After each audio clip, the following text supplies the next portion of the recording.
Po sa ating Diyos na buhay. Kumusta po ang bawat isa? Amen. Isang kagalakan po sa Panginoon na tayo po ay narito.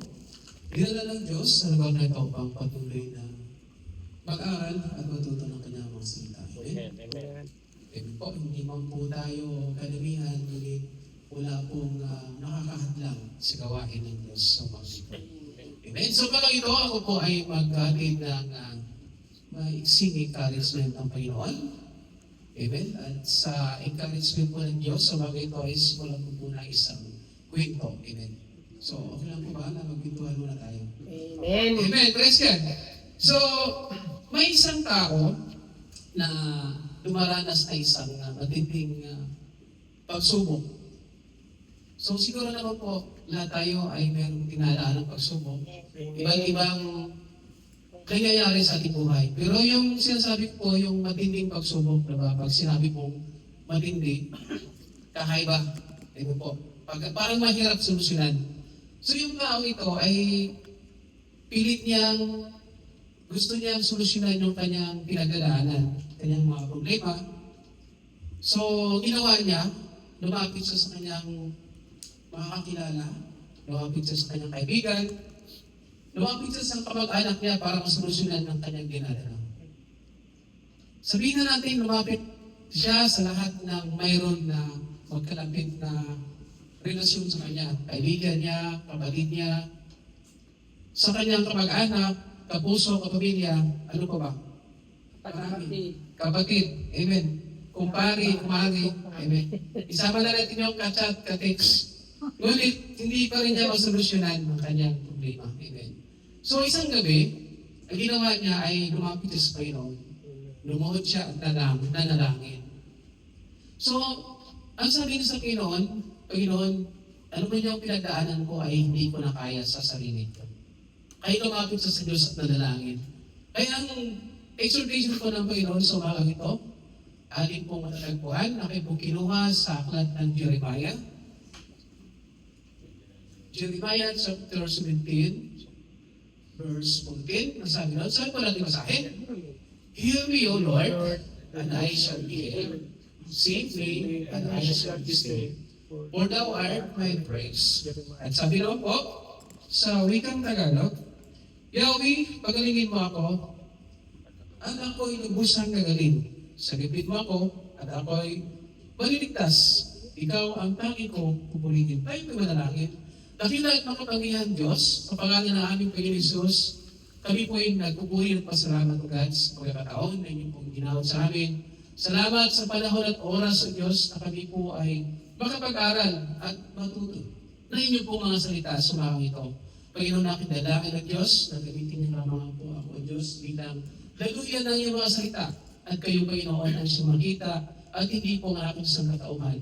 For truly, O God, wala po akong magawa sa sarili kung wala po kayo sa akin. Kaya Panginoon, kayo po ang aming tagapagturo, kayo po ang paunawa sa amin, Panginoon.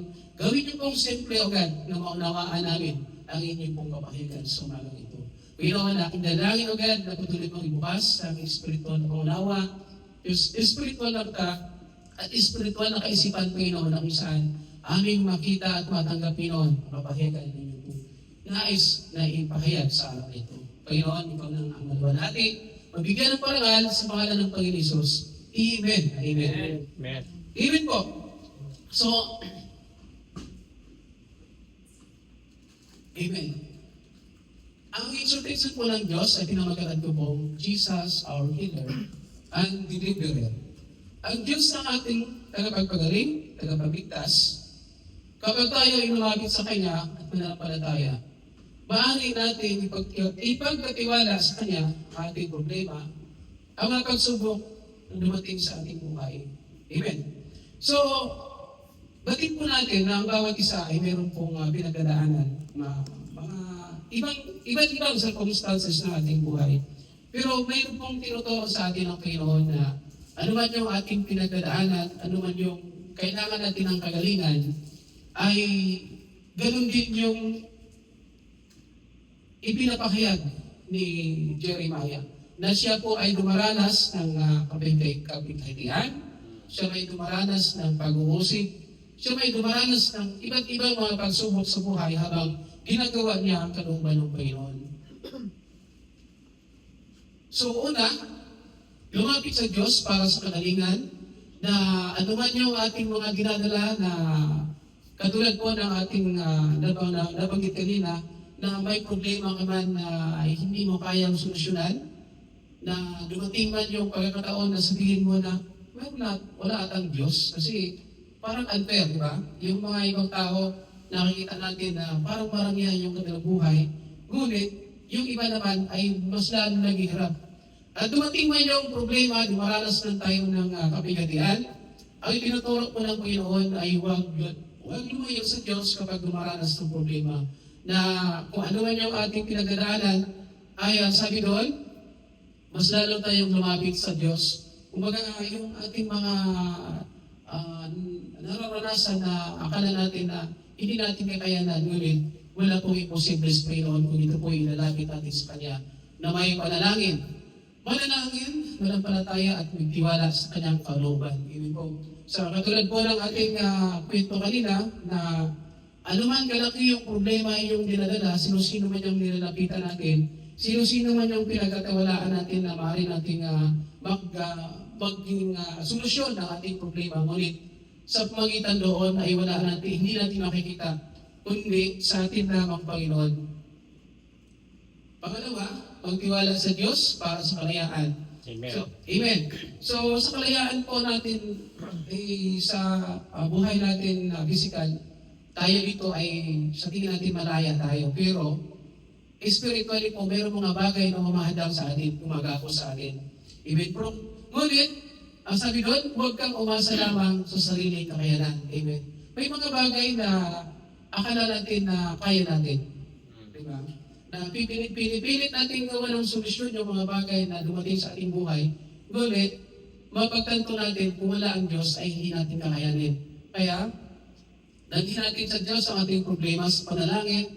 Kaya, yun po, isang kagalakan po sa Pinoon na minsan nakaka-attend ako ng panalangin, yung ating prayer meeting. Kaya ito po yung tinuturo sa atin ng Pinoon na ano man yung mga problema na ating pong naranasan, ay yun po ay idudulog natin sa panalangin sapagkat ang Diyos ay mayroong magagawa sa ating buhay. Manindigan at magtiwala sa salita ng Diyos. Ano man yung mga salita na ating mga natutunan, ano man yung mga itinuturo sa atin ng Diyos na ating mapanghawakan pagdating sa mga sitwasyon ng ating buhay.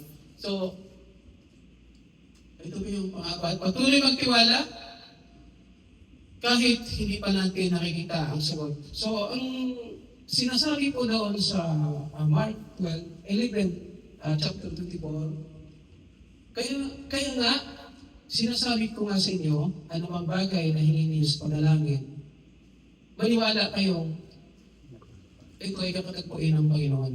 So, yung may mga bagay na pinapanalangin natin, andun po din yun sa ating sarili kung meron tayong confident na ito'y katagpuin ng Diyos. Kaya na yung salita ng Panginoon na ating pinanghawakan ay malaking bagay po yun. Na nagbibigay sa atin ng kalakasan, nagbibigay sa atin ng kagalakan na magpatuloy sa ating pananampalataya. Amen. Amen. Bilang pagkatapos po, kung ikaw ay may pinagdadaanan ngayon, huwag sumuko, lumapit sa Diyos, siya ang ating healing and deliverance. Ang Diyos na nagligtas sa atin ay siya rin Diyos na makipaglihan, nagpapagaling at magpapalaya. Purihin po ang Panginoon. Ay, manalangin. Ngayong Diyos, maraming salamat agad sa mga salita mo na inyo pong ipinahayag sa amin, na inyo pong itinuturo sa amin. Panginoon, tulungan niyo po kami, O Diyos, na anumang salita namin natutunan, O God, na ito, O Diyos, ay maitanim sa aming puso, Panginoon. At ito, O God, aming panghahawakan, Panginoon, sa oras ng sitwasyon na dumating sa aming buhay. Kaya, O God, patuloy niyo po na pagpalain ng bawat isa na ang mga salitang ito, O Diyos, ay maging pagpapala sa aming buhay at ito, O God, maging kalakasan ng aming pananampalataya sa iyo. Panginoon, ikaw ang aming pinupuri, pinapasalamatan sa pangalan ng aming Panginoon Jesus. Amen at Amen.